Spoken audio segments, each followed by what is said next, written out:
በህይወት ውስጥ ዛሬ ያለበት ቦታ ትናንት የወሰንከው ውሳኔ ውጤት ነው። ነገ የምትሆንበት ቦታ ደግሞ ዛሬ በምትወሰነው ውሳኔ ይወሰናል። ብዙዎቻችን የምንፈራው ውሳኔ ማጣትን ሳይሆን የተሳሳተ ውሳኔ መወሰንን ነው። ግን እውነቱ ምንድነው? ውሳኔ አለመወሰን ራሱ አንድ ውሳኔ ነው። ዛሬ በመጽሐፍ ገጾችና በፊልም ታሪኮች ውስጥ የተደበቁትን የውሳኔ ምስጢሮች እንፈትሻለን። አንድ ውሳኔ እንዴት ዓለም እንደሚቀይር እናያለን። ዘ አልኬሚስት ወይም ደግሞ ባለቅኔው ፓውሎ ኮይሎ በሚለው መጽሐፍ ውስጥ ሳንቲያጎ የተባለ እረኛ አንድ ውሳኔ መወሰን ነበረበት። በለመደው በግ ጥበቃ ህይወትን መቀጠል ወይም ደግሞ ሀብቱን ፍለጋ ወደ ግብጽ በረሃ መጓዝ። መጽሐፉ አንድ ትልቅ እውነት ያስተምረናል። የፓውሎ ኮይሎ ዘ አልኬሚስት ወይም ደግሞ ባለቅኔው የሚለው መጽሐፍ ብዙዎቻችሁ ታውቁታላችሁ። በመጽሐፉ ውስጥ ሳንቲያጎ የተባለ አንድ ወጣት እረኛ አለ። ሳንቲያጎ በየቀኑ በጎቹን እየጠበቀ ውሃና ሳር ባለበት እየተዘዋወረ የሚኖር ህይወቱ የተደላደለ ወጣት ነበረ። ነገር ግን ሁልጊዜ ሌሊት በህልሙ በግብጽ ፒራሚዶች ስር የተደበቀ ታላቅ ሀብት አለ የሚል መልእክት ይመጣለታል። ሳንቲያጎ እዚህ ጋር ነው ትልቅ ውሳኔ መስቀለኛ መንገድ ላይ ያቆመው። የመጀመሪያው አማራጭ በለመደው ደህንነቱ በተጠበቀውና ነገ ምን እንደሚሆን በሚያውቀው የእረኝነት ህይወቱ መቀጠል። ይህ ብዙዎቻችን የምንመርጠው ኮምፎርት ዞን ወይም ደግሞ የምቾት ክልል ውስጥ ነው። ሁለተኛው አማራጭ ደግሞ በጎቹን ሽጦ የማያውቀውን በረሃ አቋርጦ ቋንቋውን ወደማያውቀው ሀገር ለህልሙ ብሎ መጓዝ። ሳንቲያጎ በጎቹን ለመሸጥ በወሰነበት ቅጽበት ህይወቱ ተቀየረ። መጽሐፉ አንድ የሚገርም ፍልስፍናም ያስተምረናል። አንድ ሰው አንድን ነገር ለማድረግ በእውነት ሲወስን መላው ዓለም ያን ነገር እንዲያሳካ ይተባበረዋል ይላል። ብዙዎቻችን ውሳኔ መወሰንን የምንፈራው መንገዱን በሙሉ ማየት ስለምንፈልግ ነው። ነገር ግን ውሳኔ እንደ ባቡር መነሻ ነው። አንዴ ባቡር ውስጥ ከገባህ ሞተሩ መንቀሳቀስ ይጀምራል። መንገዱ ደግሞ ባቡሩ እየሄደ ሳለ ነው የሚታየው። ሳንቲያጎ ውሳኔ ባይወስን ኑሮ በበረሃ ውስጥ የሚያገኛቸው ሰዎች፣ የሚመራቸውን ትምህርቶችና በመጨረሻም ያገኘውን ጥበብ ፈጽሞ ያገኛቸውም ነበረ። ሳንቲያጎ እንደወሰነ ወዲያውኑ ሀብቱን አላገኘም። እንዲያውም እንደጀመረ ተዘረፈ፣ ተራበ፣ ተስፋ አስቆራጭ ነገሮች ገጠሙት። እዚህ ጋር መጽሐፉ ውሳኔና ምቾት ያላቸውን ልዩነት የሚያሳየን። ምቾት ነገሮች ሲከብዱ ይቆማል። ውሳኔ ግን መሰናክሉን እንደ ትምህርት አይቶ ይቀጥላል። ሳንቲያጎ በረሃ ውስጥ ሆኖ አንድ ነገር ተረዳ። ውሳኔ መወሰን መጀመር ብቻ ነው። አንዴ ከወሰንክ በኋላ ግን ወደ ኋላ መመለስ አይቻልም። ወደፊት መሄድ ብቻ ነው ያለው ምርጫ። ዛሬ አንተ እንደ ሳንቲያጎ በጎቼ የለመድከው ስራ፣ የለመድከው ኑሮ፣ የለመድከው አስተሳሰብ ላይ ተጣብቀ ይሆናል። አንድ ቀን አደርገዋለሁ እያልክ የምትመኘው የግብጽ ፒራሚድ ትልቅ ህልምህ ይታያል።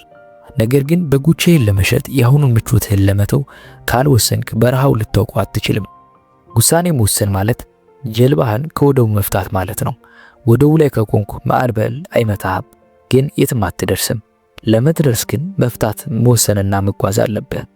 ወደ ሁለተኛውና እጅግ ጥልቅ ወደ ሆነው ታሪክ ስንሄድ የዶክተር ቪክቶር ፍራንክን ህይወት እናገኛለን። ፍራንክ በሁለተኛው የዓለም ጦርነት ወቅት በናዚዎች ተይዞ ወደ ኮንሰንትሬሽን ካምፕ የስቃይ እስር ቤት የተወሰደ አይሁዳዊ የስነ ልቦና ሐኪም ነው። በዚያ እስር ቤት ውስጥ ሰው መሆን ትርጉሙ የጠፋበት ቦታ ነበር። ፍራንክ ቤተሰቦቹን አጥቷል። የጻፈውን መጽሐፍ ተቀዶበታል። ልብሱ ተገፏል። ስሙ ተዘርዞ በክንዱ ላይ በተነቀሰ ቁጥር ብቻ እንዲጠራ ተደርጓል። በዙሪያው ያሉት ሰዎች በረሃብ በበሽታና በግርፋት ይረግፉ ነበር። ፍራንክ አንድ ቀን በዚያ ጨለማ የተሞላ ክፍል ውስጥ ቆሞ ሳለ ማንም ሊሰርቀው የማይችለው አንድ ነገር እንዳለ ተረዳ።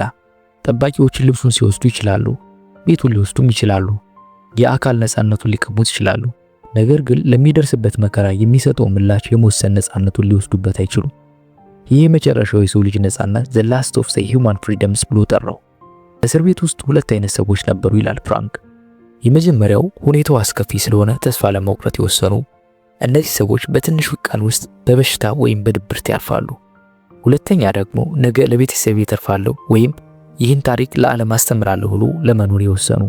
ፍራንክ እንዲህ ይላል፣ በአንድ አነቃቂ ነገር ስቲሙለስ እና በምንሰጠው ምላሽ ወይም ደግሞ ሪስፖንስ መካከል ክፍተት አለ።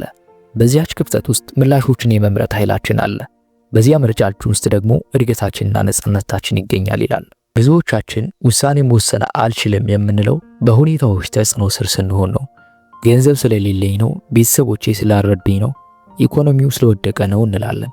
ነገር ግን ፍራንክ የሚያስተምረን ውሳኔ ከውጭ ወደ ውስጥ ሳይሆን ከውስጥ ወደ ውጭ የሚመጣ መሆኑን ነው። ሁኔታዎች ላይ ወስኑ ይችላሉ፣ ነገር ግን በሁኔታዎች ላይ መወሰን ትችላለህ። ዛሬ ህይወት አስከፊ ቢሆንም እንኳን ቢያንስ ዛሬን በተሻለ መንፈስ ውላለሁ ብለህ መወሰን ትችላለህ። ያቺ ትንሽ ውሳኔ ደግሞ ነገ ትልቅ ለውጥ ታመጣልሃለች። ፍራንክ ከእስር ቤት ወጥቶ ማንስ ሰርች ፎር ሚኒንግ የሚለውን ድንቅ መጽሐፉን እንዲጽፍና በሚሊዮኖች የሚቆጠሩ ሰዎች እንዲያጽናና ያደረገው በዚያ የጭንቀት ወቅት አልሰበርም ብሎ የወሰነው ውሳኔ ነበረ። ውሳኔ ሁኔታዎችን ላይቀይር ይችላል፣ ነገር ግን ሁኔታዎች አንተን እንዳይቀይሩ ግን ያደርጋል። ከመጽሐፍ ቅጾች ወጥተን ደግሞ ውሳኔ በምስልና በድምፅ ወደሚያሳዩ የፊልም ታሪኮች እንለፍ። በሲኒማ ታሪክ ውስጥ ውሳኔን እንደ ማትሪክስ ፊልም ቁልጭ አድርጎ ያሳየ የለም። በሲኒማ ታሪክ ውስጥ ስለ ውሳኔ ሲነሳ መጀመሪያ ወደ አእምሯችን የሚመጣው ዘ ማትሪክስ ፊልም ነው። ኒዮ በሁለት ከባድ ምርጫዎች ፊት ይቆማል። ሞርፊየስ ሁለት እንክብሎችን ያቀርብለታል። የመጀመሪያው ሰማያዊን እንክብል ከወሰደ ወደ ቀድሞ ሕይወቱ ይመለሳል። ባልነበረው ሰላም ውስጥ በውሸት ዓለም ውስጥ ማንም ሳይረብሸው ይኖራል። ምንም አይነት አዲስ ኃላፊነት አይኖርበትም። ቀዩን እንክብል ከወሰደ ደግሞ እውነታውን ያያል። ዓለም እንዴት እንደተበላሸች፣ እሱ ማን እንደሆነና ምን ማድረግ እንዳለበት ይረዳል። ግን መንገዱ አስቸጋሪና አደገኛና ምቾት የማይገኝበት ነበረ። ይህ ታሪክ የሚያስተምረን ትልቁ ቁም ነገር ውሳኔ መወሰን ማለት አንዱን ነገር ለመያዝ ሌላኛውን መተው ማለት ነው። ኒዮ እውነቱን ለማግኘት ምቾቱን መተው ነበረበት። ብዙዎቻችን ቀዩንም ሰማያዊውን እንክብል በአንድ ላይ መውሰድ እንፈልጋለን። እውነትን እየፈለግ ውሸትን አንለቅም። ስኬትን እየፈለግን ስንፍናን አልነቅ። ነገር ግን ውሳኔ ማለት መቁረጥ ማለት ነው። አንድ ነገር ስትወስን ሌላኛውን በር የዘጋኸው ነው። ዛሬ የምትፈራው ውሳኔ የትኛው ነው? ከለመድከው የውሸት ሰላም ወጥተህ ወደ አስቸጋሪው ግን እውነተኛ ስኬት ለመጓዝ ወስነሃል። ሌላኛው አስደናቂ ታሪክ ደግሞ ዘ ሻውሻንክ ሪደምፕሽን ነው። ዋናው ገጸ ባህሪ ኤንዲ ዱፍሬን ባልሰራው ወንጀል የዕድሜ ልክ እስራት ተፈርዶበት ነበረ። በእስር ቤት ውስጥ ለ20 ዓመታት ቆይቷል። በእነዚህ ዓመታት ውስጥ ኤንዲ ሁለት ውሳኔዎች ነበሩት። እንደ ጓደኞቹ እስር ቤቱ ቤቴ ነው ብሎ አምኖ መቀበልና ተስፋ መቁረጥ፣ ወይም ደግሞ አንድ ቀን እወጣለሁ ብሎ መወሰን ነበረ። ኤንዲ የወሰነው ሁለተኛውን ነበረ። ውሳኔው ግን እወጣለሁ ብሎ በማሰብ ብቻ ያላበቃም። በየቀኑ ለ20 ዓመታት በትንሿ መዶሻ ግንቡን ሰርቷል። ይህ ታሪክ የሚያስተምረው ውሳኔ አንድ ጊዜ ተወስኖ የሚያበቃ ሳይሆን በየቀኑ የሚታደስ ቁርጠኝነት ነው የሚለውን ነው። ኤንዲ ዝነኛ ንግግር አለው። ጌት ቢዚ ሊቪንግ ኦር ጌቲንግ ቢዚ ዳይንግ። ለመኖር ትጋ ወይም ለመሞት ትጋ። ዛሬ አንተ ምን ላይ ነው የምትተጋው? ለመኖር ወይስ ዝም ብሎ ጊዜን ለመግደል? ውሳኔ መወሰን ማለት ልክ እንደ ኤንዲ ግንቡን መቆፈር መጀመር ነው። ዛሬ የምትቆፍረው ትንሽ ቀዳዳ ከ20 ዓመታት በኋላ ወደ ነፃነት የምትወጣበት ትልቅ ዋሻ ይሆናል። እንግዲህ ከመጽሐፍ ሆነ ከፊልም ያየነው አንድ እውነት አለ። ሳንቲያጎን ከመጽሐፍ፣ ቪክቶር ፍራንክል ከስቃይና ኒዮና ኤንዲ ከፊልም የሚነግሩን አንድ ነገር ነው። ሕይወትን የምትቀርጸው በገጠመኞች ሳይሆን በወሰንካቸው ውሳኔ ነው። በጎቼን ለመሸጥ፣ ከመከራህ ለመማር፣ ቀዩን እንክብል ለማወጥ ወይም ደግሞ ግንቡን ለመጥረብ ዛሬውን መወሰን መቻል አለብህ። አሁን ካለህበት ዝግታ ወደምትፈልገው ከፍታ ለመድረስ 3 ውሳኔዎች ዛሬውን ወስን። ብዙዎቻችን የምንፈራው አናላይዝ ወይም ደግሞ ፓራላይዝ ወይም አብዝቶ በማሰብ መደንዘዝ ውስጥ ስለምንገባ ነው። ፍጹም የሆነ ጊዜ አንጠብቅ፣ ፍጹም የሆነ ጊዜ የለም። ሮበርት ፎስ ዘ ሮድ ኖት ቴክን በሚለው ግጥሙ እንደገለጸው 2 መንገዶች ቢኖርህና አንዱን ብትመርጥ ሌላኛው ስላጣው አትቆጭ፣ የሄድክበት መንገድ የራሱ ውበት አለው ይላል። አሁን ካለህበት ዝግታ ወደምትፈልገው ከፍታ ለመድረስ 3 ውሳኔዎችን ዛሬ ወስን። ምን መቆም አለብህ? ጊዜን የሚበሉ መጥፎ ልማዶች። ምን መጨመር አለብህ? የዘገየው አዲስ እቅድ። ከማን ጋር መዋል አለብህ? የሚገፋ ወይስ የሚጎተት ሰው? ውሳኔ መወሰን ማለት መወደድ ማለት ነው። ካልወሰንክ ህይወት ትወስንብሃለች።